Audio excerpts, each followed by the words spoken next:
প্রিয় শিক্ষার্থী বন্ধুরা, আসসালামু আলাইকুম রহমতুল্লাহ। এনএসএন একাডেমির পক্ষ থেকে তোমাদেরকে জানাই অভিনন্দন। চমৎকার একটি ইলাস্ট্রেশনের মাধ্যমে শুরু করছি তোমাদের নতুন আরও একটি অধ্যায়, যে অধ্যায়টির নাম হচ্ছে যে আর্থিক ভাবনা। তো এই অধ্যায়টি হচ্ছে যে আর্থিক ভাবনা নিয়ে শুরু হয়েছে, আর এই অধ্যায়টির একদম শুরুতে আমরা দেখতে পাচ্ছি যে খুবই সুন্দরভাবে এটা স্টার্ট করেছে। তারা হচ্ছে যে একটি ছড়া দিয়ে, যে ছড়াটি হচ্ছে যে আমরা দেখতে পাচ্ছি এখানে ছড়াটি তো এটি হচ্ছে যে নবকৃষ্ণ ভট্টাচার্যের একটি ছড়া, যেটি খুবই ফেমাস একটি ছড়া। আর এখানে বলেছে যে নবকৃষ্ণ ভট্টাচার্যের ছড়াটি তোমাদের মনে আছে তো? আচ্ছা, ছড়াটি কি? ছড়াটি হচ্ছে যে পিপিলিকা পিপিলিকা দলবল ছাড়ি একা, কোথায় যাও যাও ভাই বলি, শীতের সঞ্চয় চাই, খাদ্য খুঁজিতেছি তাই, ছয় পায়ে পিলপিল চলি। তো খুবই সুন্দর একটি ছড়া দিয়ে, মোটামুটি তো অত্যন্ত চমৎকার একটি ছড়া দিয়ে এই অধ্যায়টি শুরু করেছে। মূলত এটি ছিল হচ্ছে যে তোমাদের জীবন ও জীবিকা বইয়ের 59 পৃষ্ঠা। এখন আমরা দেখব তোমাদের জীবন ও জীবিকা বইয়ের পৃষ্ঠা নং 60-এর সমাধান। তো চলো বন্ধুরা, আমরা দেখি পৃষ্ঠা নং 60-এর মধ্যে কি বলা হয়েছে। আমরা এখানে দেখতে পাচ্ছি যে এখানে বলা হয়েছে, তোমরা নিশ্চয়ই শুনেছ পিপিলিকা 6 পা দিয়ে খাবারের সন্ধানে এখানে সেখানে ঘুরে বেড়ায়। কি যে পরিশ্রম করে তারা, খাবার মুখে করে বয়ে নিয়ে যায় নিজের ঠিকানায়। দীর্ঘ 6 মাস ধরে তারা এই কাজ করতে থাকে আগামী 6 মাসের খাবার জোগাড় করার জন্য। কি কষ্টই না পিঁপড়ারা করে একটি নিশ্চিন্ত আগামীর জন্য। এসো পিঁপড়ে ও ফড়িং নিয়ে ঈশপের একটি গল্প পড়ি। তো এখানে বলা হয়েছে, গ্রীষ্মের এক চমৎকার দিনে ঘাসফড়িং তার ভায়োলিনটি নিয়ে গান গাইছিল, নাচছিল আর খেলা করছিল মনের আনন্দে। হঠাৎ সে দেখতে পেল একটি পিঁপড়া অনেক কষ্ট করে খাবার বয়ে নিয়ে যাচ্ছে। ঘাসফড়িং পিঁপড়াকে বলল, এত কষ্ট করছো কেন ভাই? এসো আমরা খেলা করি, গান গাই, নাচি। পিঁপড়া বলল, আমাকে অবশ্যই এখন শীতের জন্য খাবার সঞ্চয় করে রাখতে হবে। তুমিও সময় নষ্ট না করে খাবার সঞ্চয় করে রাখো বন্ধু।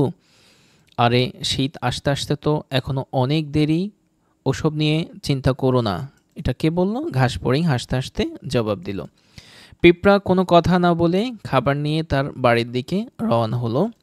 গ্রীষ্মের শেষে শীত এলো ঝাঁকিয়ে, ক্ষুদায় কাতর ঘাসফড়িং কাঁপতে কাঁপতে পিঁপড়ার বাড়ি এলো। আমায় কিছু খাবার দেবে ভাই? ঘাসফড়িং বলল পিঁপড়াকে। পিঁপড়া বলল, অপেক্ষা করো, আজ তোমায় দিচ্ছি, তবে কাল থেকে তোমার খাবার কিন্তু তোমাকেই জোগাড় করতে হবে। তুমি যদি সেদিন আমার কথা শুনতে, তাহলে আজ তোমাকে আমার কাছে আসতে হতো না, আর ক্ষুধায় কষ্ট পেতে হতো না। তো মোটামুটি এটি ছিল একটি সুন্দর চমৎকার একটি উপদেশমূলক গল্প, শিক্ষণীয় গল্প।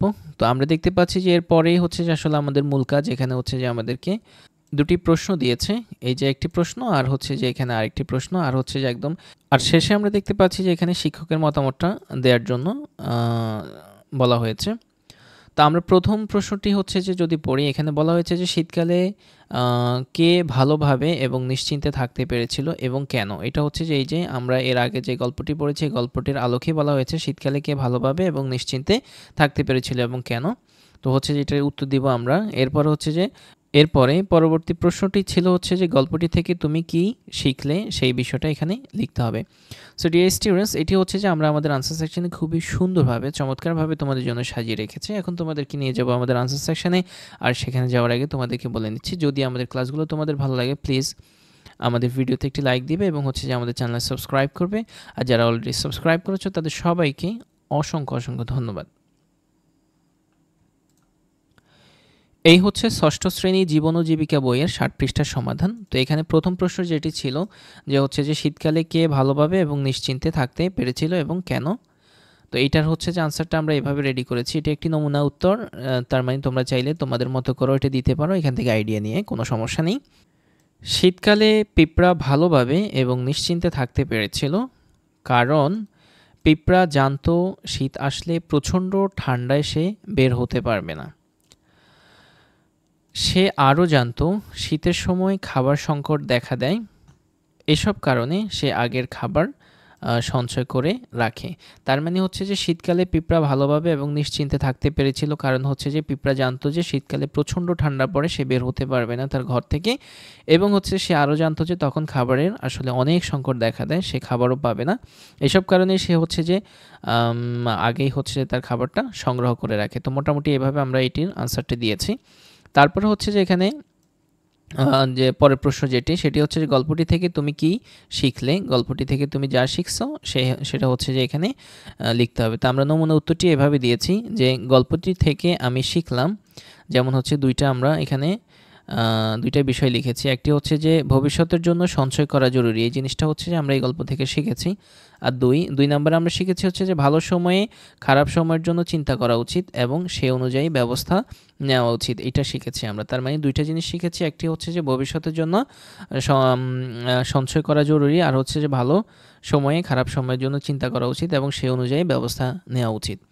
আচ্ছা, এরপরে সেটি হচ্ছে যে শিক্ষকের মন্তব্য। আপনারা যারা আমাদের হচ্ছে যে শিক্ষক আছেন, আমাদের ক্লাসগুলো দেখেন, তো তাদের জন্য হচ্ছে যে আমরা নমুনা উত্তর এটি রেডি করেছি, যেটি হচ্ছে যে ভবিষ্যতের কথা চিন্তা করে বর্তমান থেকে যতটুকু সম্ভব সঞ্চয় করতে হবে, এই কথাটা হচ্ছে যে আপনারা এই লাইনটায় লিখে দিতে পারেন। তো ডিয়ার স্টুডেন্টস, এই ছিল আমাদের 60 পৃষ্ঠার সমাধান, আর আশা করি তোমরা বুঝতে পেরেছো, আর আমাদের সঙ্গে থাকার জন্য তোমাদেরকে অসংখ্য ধন্যবাদ। এখন আমরা দেখব তোমাদের জীবন ও জীবিকা বইয়ের 61 পৃষ্ঠা। তো চলো বন্ধুরা, আমরা দেখি 61 পৃষ্ঠার মধ্যে কি বলা হয়েছে। তো আমরা এখানে দেখতে পাচ্ছি যে একদম টপের মধ্যে এখানে আমরা সঞ্চয় নামে একটি শব্দ দেয়া আছে। তো আমরা পড়ি, চলো। তো এখানে বলা হয়েছে যে তোমাদের একটু পুরনো দিনে ফিরিয়ে নিই। এই অঞ্চল একসময় মায়েরা রান্নার জন্য প্রতি বেলায় যে চালটুকু লাগতো তা হাঁড়িতে নেওয়ার পর সেখান থেকে এক মুঠ চাল আলাদা পাত্রে অথবা কলসে তুলে রাখতেন। এভাবে রোজ রাখতে রাখতে মাস শেষে ওই পাত্রে অনেকখানি চাল জমে যেত। সেটা হতো তাদের সঞ্চয়। তখনকার দিনে মায়েরা সংসারের অনেক বিপদ পার করতেন এই মোট চালের সঞ্চয় দিয়ে। সঞ্চয়ের কথা বলতে গেলে শুরুতেই আসে আয়ের কথা। মানুষ বিভিন্ন উপায়ে আয় করতে পারে, যেমন কোনো নির্দিষ্ট কাজের বিনিময়ে, পারিশ্রমিকের হিসেবে, ব্যবসায় বিনিয়োগের মাধ্যমে, কোনো পণ্য বা সেবা উৎপাদন করে ইত্যাদি। তোমরা কি আয় করো? কি মনে হয় তোমাদের? আচ্ছা, এরপরে হচ্ছে যে আমরা এখানে দেখতে পাচ্ছি যে একটি মাটির ব্যাংক দেয়া আছে। মাটির ব্যাংকের মধ্যে 10 টাকা রাখতেছে, সঞ্চয় করতেছে, এরকম একটি ছবি দেখতে পাচ্ছি আমরা। তারপরে হচ্ছে যে এখানে বলা হয়েছে, হ্যাঁ তোমরাও আয় করো, তবে তোমাদের আয়ের ধরন হয়তো ভিন্ন। এই যেমন ধরো তোমাদের বৃত্তি, উপবৃত্তির টাকা, টিফিনের টাকা, ঈদ পূজায় প্রাপ্ত সালামি, প্রণামীর টাকা, জন্মদিন বা বিভিন্ন অনুষ্ঠানে উপহার হিসেবে পাওয়া টাকা ইত্যাদি। আবার তোমাদের কেউ নিজেরা বিভিন্ন কাজ করেও অর্থ উপার্জন করতে পারো, যেমন ইউটিউবে নিজের তৈরি বিভিন্ন সৃজনশীল কন্টেন্ট আপলোড করে, জমিতে চাষের কাজে সাহায্য করে, দোকানে কাজ করে, নিজের বানানো মজার খেলনা বিক্রি করে ইত্যাদি উপায়ে অনেকেই টাকা আয় করে থাকো। উপহার হিসাবে বা অন্য কোনো উপায়ে প্রাপ্ত অর্থ হয়তো তোমরা মনের সুখে খরচ বা ব্যয় করে ফেলো। কখনো মজার কোনো খাবার কিনে খাও, কখনো হয়তো খেলনা কিনে খরচ করো কিংবা বেড়াতে যাও। এতে তোমাদের হাতে আর কোনো টাকাই অবশিষ্ট থাকে না। যদি কোনো বিশেষ প্রয়োজনে তোমাদের কিছু কিনতে হয় তাহলে কি করবে বলো তো? আমাদের কিছু প্রয়োজন হলে আমরা সাধারণত মা বাবা কিংবা ভাই বোনের কাছে চেয়ে নিই, কিন্তু ধরো তোমার নিজের টাকা যদি কিছু টাকা গচ্ছিত থাকে, তাহলে তো তুমি ওই টাকা দিয়েই তোমার প্রয়োজনীয় জিনিসটা কিনতে পারতে, তাই না? তো মোটামুটি এটি ছিল আমাদের 61 পৃষ্ঠার আলোচনা।